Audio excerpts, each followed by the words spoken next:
Welcome. Welcome to 50 Cities, 50 Traces.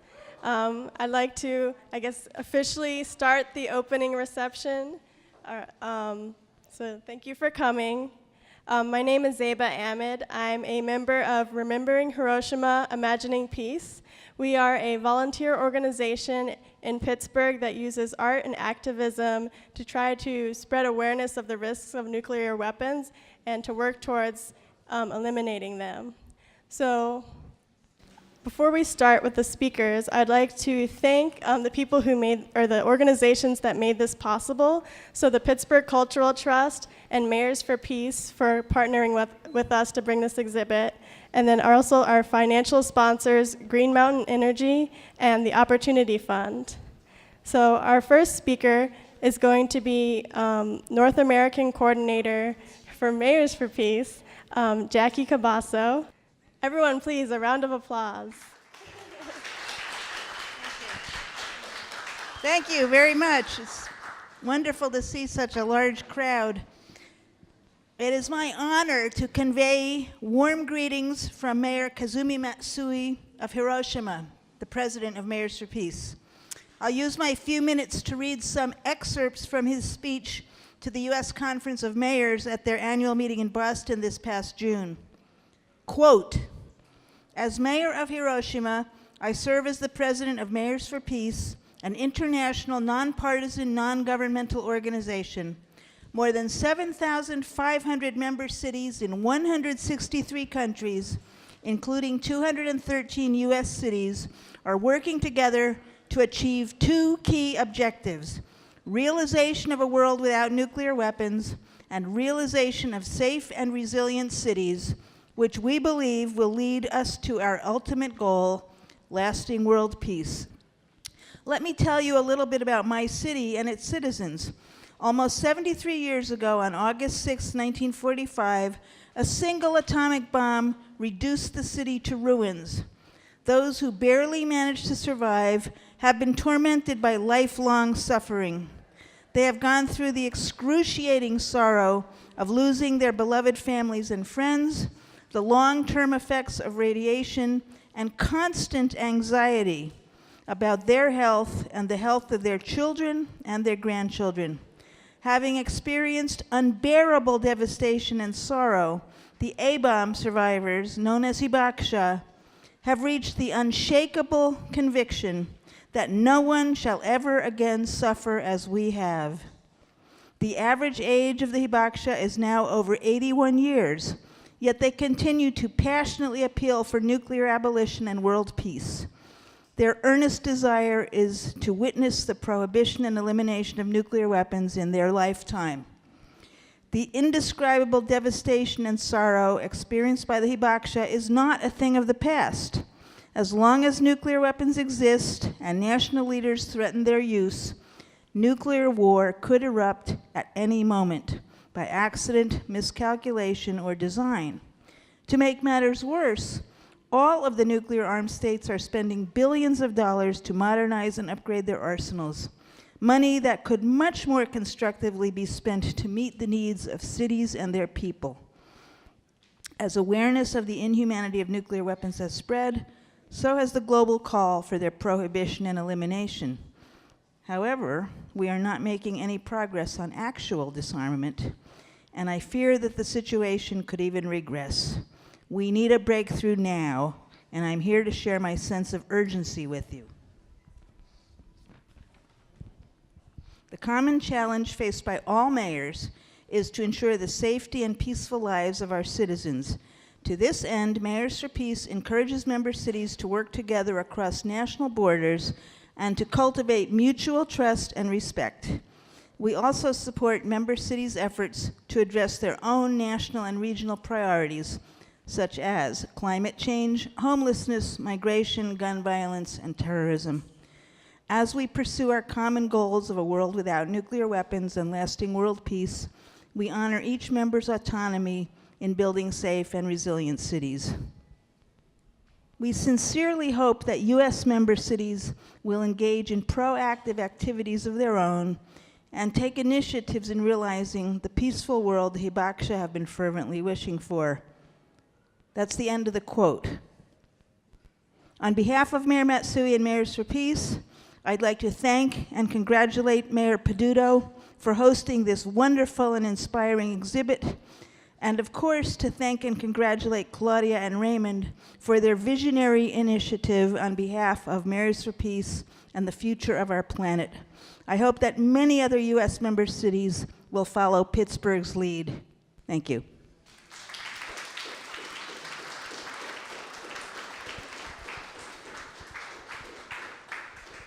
Thank you, Jackie.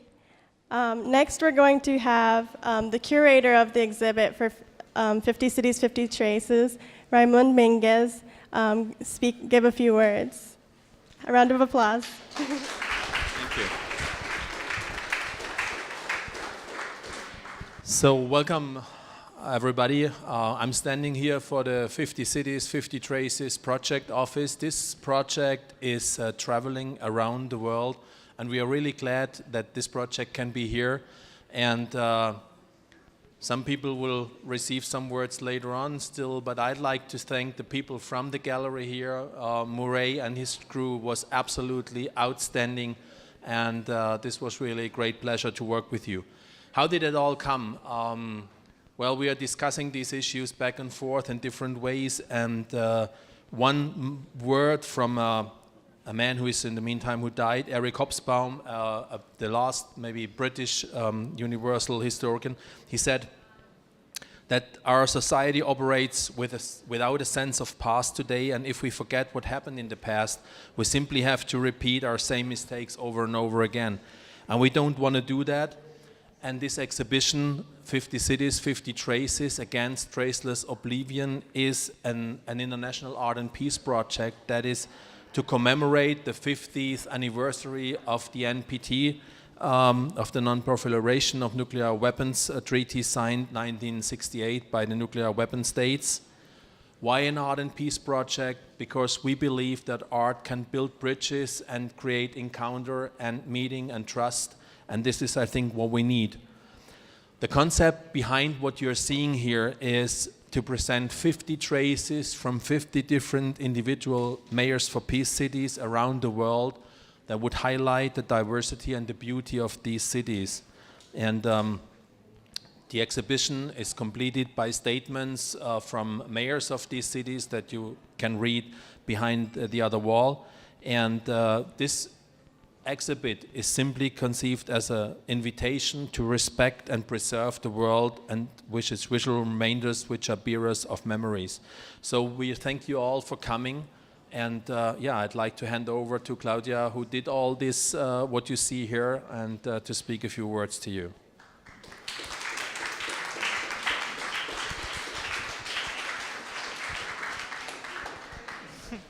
Yeah, good evening. I'm really impressed about this mass of people.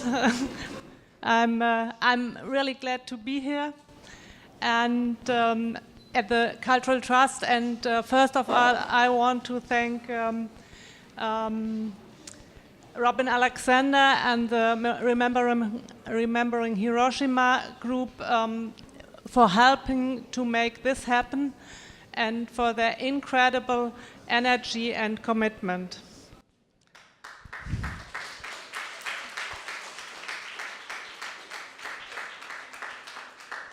Okay, so I would say some words to my art.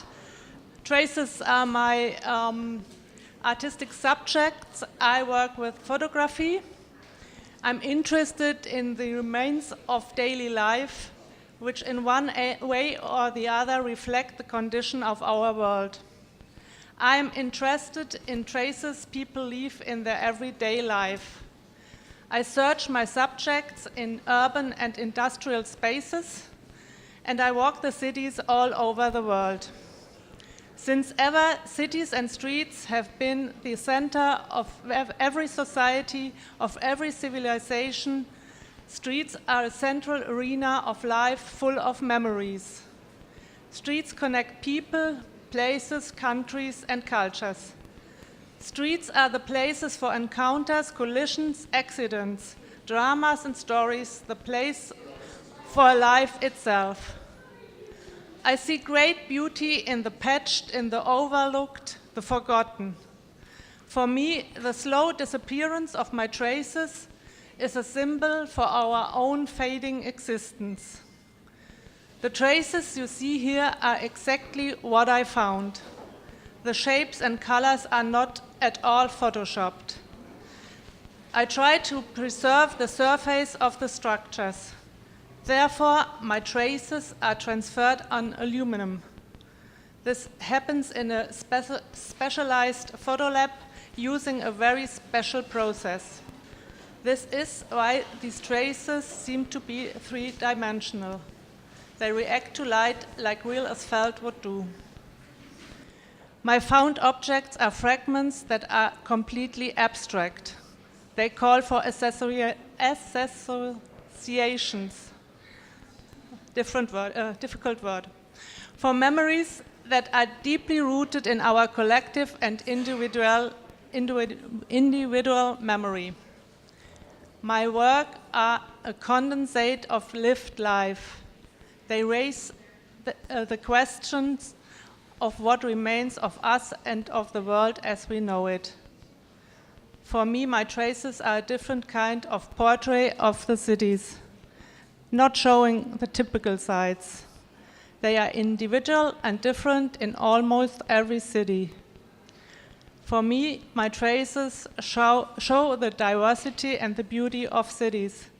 In the context of this project, they represent the Mayors for Peace mission. Cities can never be a target of destruction.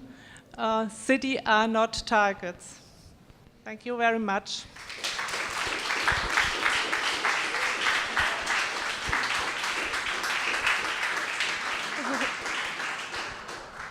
Thank you, Klaudia. I just want to say that Klaudia and Raimund came all the way from Germany, and Jackie came from California to come visit us today.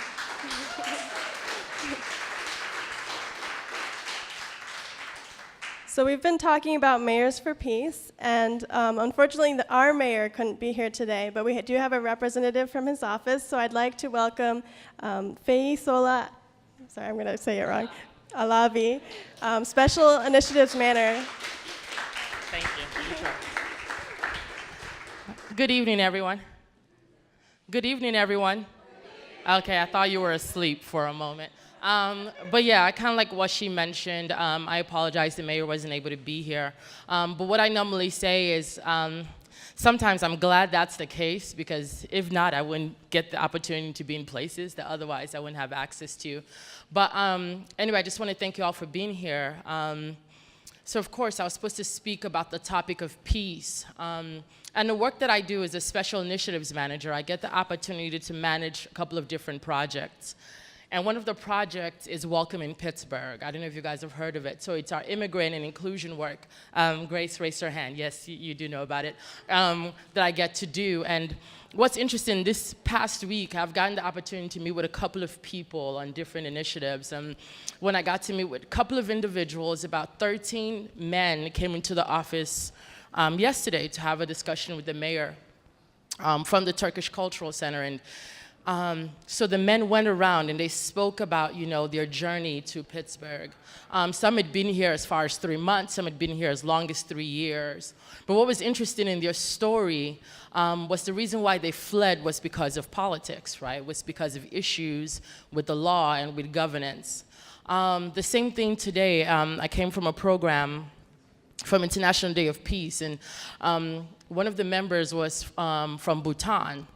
And he talked about the reason why he was here. He was in a refugee camp, and he had been in the refugee camp for almost 2 decades. And the reason that changed the law, that they had to flee over 100,000, was because the government passed the law. So when we think about peace, aside from Hiroshima and Nagasaki that happened a while back, I think day to day, when we think about peace, we have to think about the issues that are plaguing us currently. And unfortunately, it has to be refugees, right? From what data shows, we have more refugees now than we ever did in the past. Over 70 million individuals have to run away from their homes, right? So I think what I love about this event today is it has us thinking about what does peace mean, right? If peace means nuclear war, if peace means making sure we have the right governance in office, if peace means putting together events that bring attention to people and have you thinking, what is it that I can do to make sure there is peace in whatever capacity that I can do. And that's what I would kind of leave with all of us today is in what way are we fostering peace? In what way are we encouraging peace? In whatever sphere of influence that we have? Because I think more than ever before, I think we're awakened to the fact that things are happening around us and we have a role to play in that. So yeah, sorry, the mayor would not have said that. But I will, just so that you'll be able to think about that. So anyway, thank you so much. And again, I apologize the mayor wasn't able to be here. And enjoy your evening. Thank you.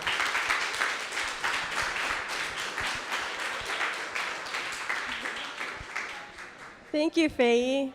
That was a really great introduction. I think there were some really deep thoughts in there. All of you should consider joining us tomorrow back here at 1:30 p.m. We'll have a gallery talk, which will be a discussion with our three guests, Jackie, Klaudia, and Raimund, and we can have a deeper talk about some of these themes. So next we're going to have Paige, who's another member of Remembering Hiroshima, Imagining Peace, and she's going to introduce some of the other events that we have coming up this fall. This year is our biggest year of events so far, and so we're really excited to welcome you all to join us again later this year. So welcome, Paige. All right, so hello everyone. I am also a member of Remembering Hiroshima, Imagining Peace. I hope each of you have one of these flyers. If you do not, you can get one from that table when you walk in through the door. So we are very excited to have 50 Cities, 50 Traces here in Pittsburgh. This is more than what we expected. You know, this is awesome. We're so happy to have Klaudia here. And also Jackie Cabasso, thank you so much. So we do have a couple events happening throughout fall. Today's the last day of summer, I'm sorry. So tomorrow we have the gallery talk with Klaudia at 1:30, so here, same space, make sure to make it. September 29th and the 30th, we have the Day of the Western Sunrise. So it is a film that was created by a local Pittsburgher, which is going to be a great film to check out. It's going to be premiered at the Row House Cinema over in Lawrenceville. I'm sure most of you have hung out there before. October 15th, we also have Power Struggle, which is another film that has to do with the movement against nuclear power, which is a film, very moving. It's a documentary, and it will be shown at Alphabet City, which is City of Asylum, located over in the north side. Also, just a great venue. Finally, we'll have another exhibition that will be displayed at the City County building in the lobby. It's called Strange Beauty, Autoradiography from Fukushima. So if you can make your way down to the City County building for the exhibition, it's definitely worth it. Very cool stuff. So without further ado, I will give the mic back to Zeba and we'll get this program started. Thank you.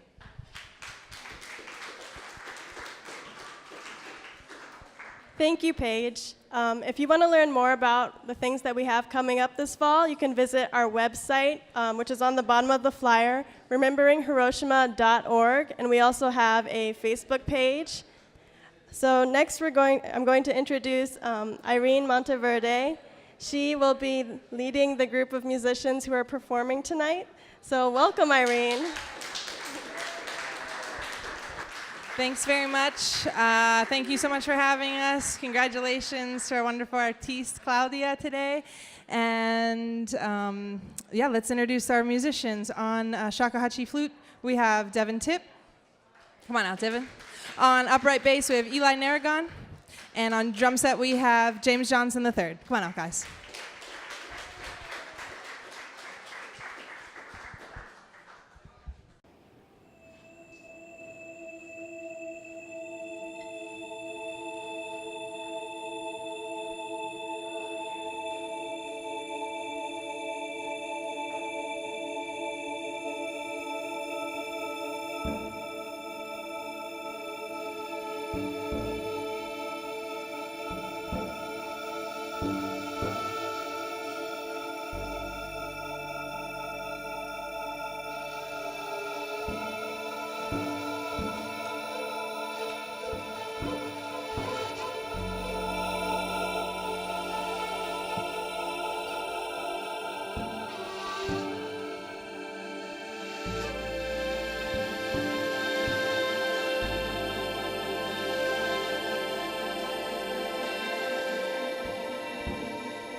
you.